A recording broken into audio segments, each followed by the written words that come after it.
How do? It's Chaingrave Games back again for another issue of Warhammer Age of Sigmar Stormbringer. So, we're on issue 37 now, where you'll be getting some more Sylvaneth.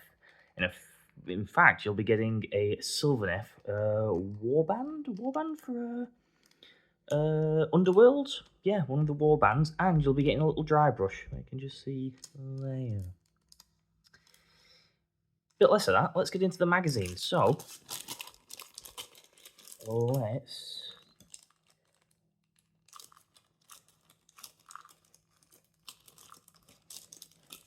You know what? I've just realised why a lot of these unboxings don't use scissors, because there's no way of like using scissors in a cool way when you're, unbagging a magazine or unboxing something. I'll get away that for now.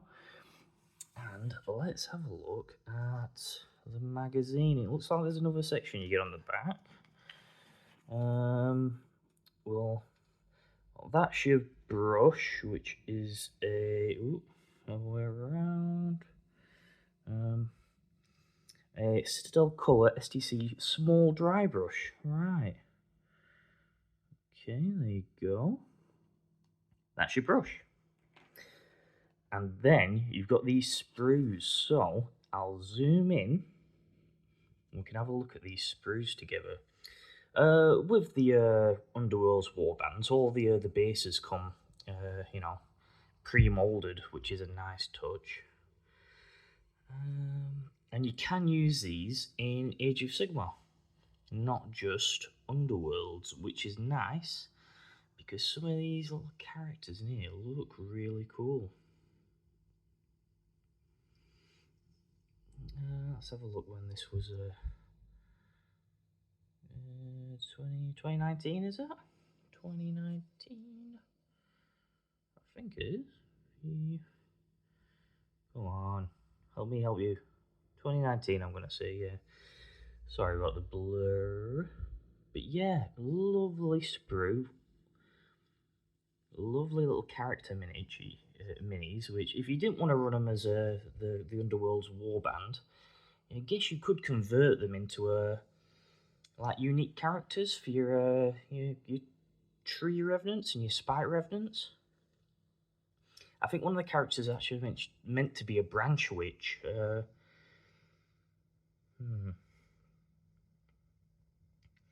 But we'll have a look at that when we get into the magazine. For now, let's put the sprue to the side and this to the side. Zoom back out. Now let's have a look at the magazine.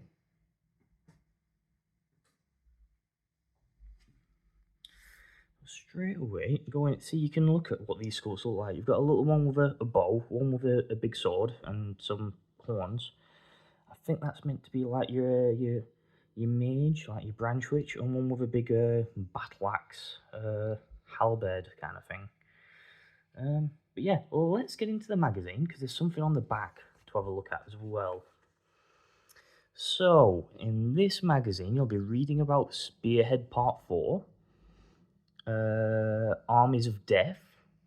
You'll be collecting Ilfari's Guardians. You'll be building Spearhead? What? Paint Spearhead. And core rules. What? Okay, fair enough.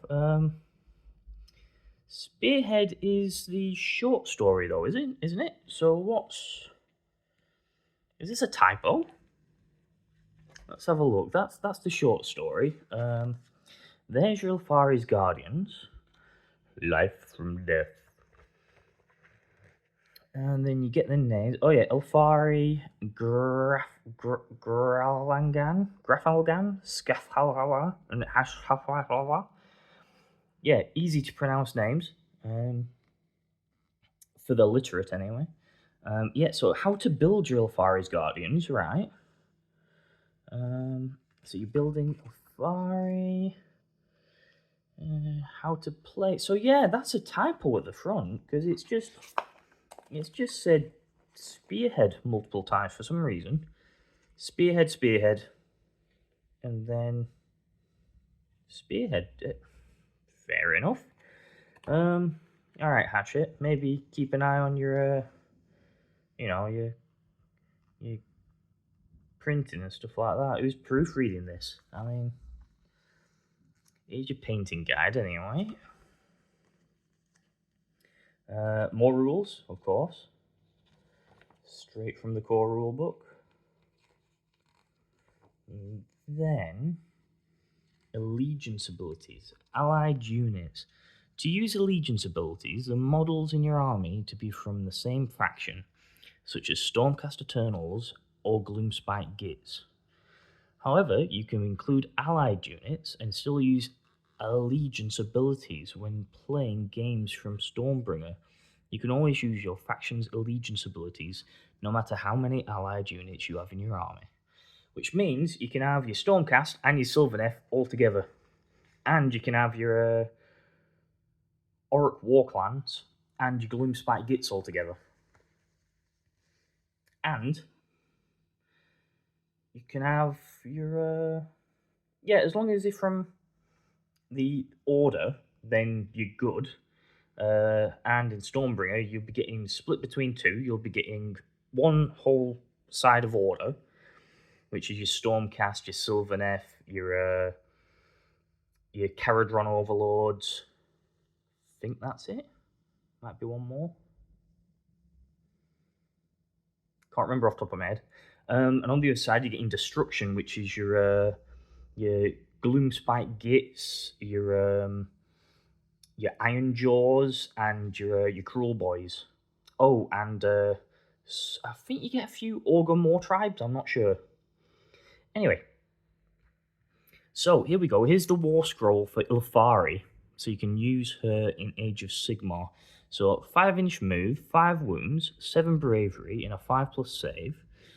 Melee weapon is a Briar Staff for 1-inch range, 1 attack, 3+ to wound, 3+ to hit, 3+ to wound, -1 on the rend and D3 damage. And then Spiteful Thorns, 1-inch, 3 attacks, 4+, no rend and damage 1. And Snapping Mandibles, lovely.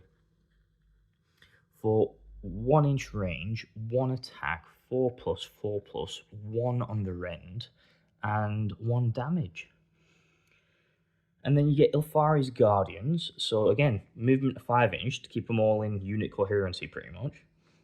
2 wounds each, 6 bravery, 5+ on the save.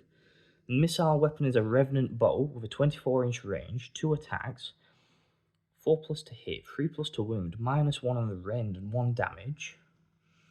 And then melee weapons, Enchanted Greatblade for a 1-inch range, 4 attacks, 3+ to hit, 3+ to wound, -1 rend, and 1 damage. Protector Glaive, which is 1-inch range, 2 attacks, 4+ to hit, 3+ to wound, -1 on the rend, and 2 damage. And then a Revenant Bow, which you can use as a melee weapon as well, which is 1-inch range, 1 attack, 4+ to hit, 3+ to wound, no rend, and 1 damage. Right. And then, here we go, some War Scroll tutorials. Growing Darkness, Alliance objectives. So yeah, you'll be using your Sylvaneth and your Stormcast and your Gloomspites and your Cruel Boys. And that's it. Apart from this, which I'll get to in a second. In fact, I'll get to that now, shall I? So this is the Armies of Death. So, under the command of Nagash, the great necromancer, armies of the dead rise to wage war upon all who live.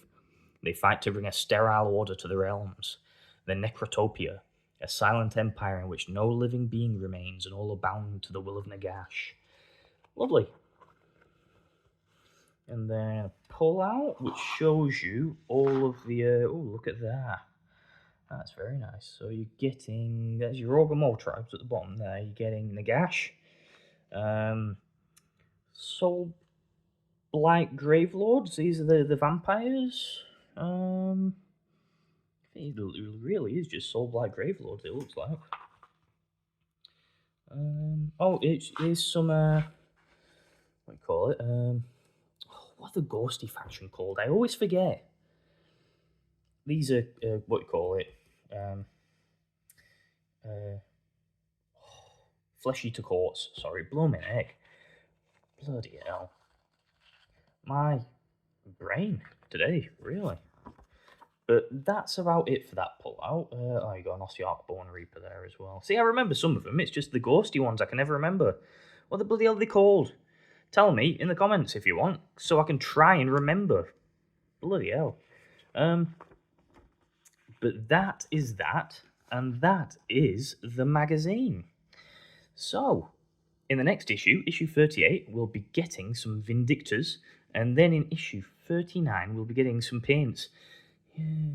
Although, to be honest, we are getting some shade paints, which are a little bit more expensive than regular paints, but it still won't benefit the cost of the magazine. Which, I should really talk about. The cost of this magazine is $8.99. And you'll be getting a paintbrush. And an out-of-production Warhammer Underworlds warband. You can't get these guys anymore. You can't buy them outright. You can get them on eBay for an inflated price a lot of the time, but you can't get them straight from Games Workshop or third party unless there's some hidden in the back somewhere. So, if you can find this magazine somewhere and you're a Sylvaneth fan, grab them. Why not? Because you're definitely getting your money's worth for $8.99. But for me, that is that. Let me know what you think in the comments. Like and subscribe. Much love. I will see you in a bit.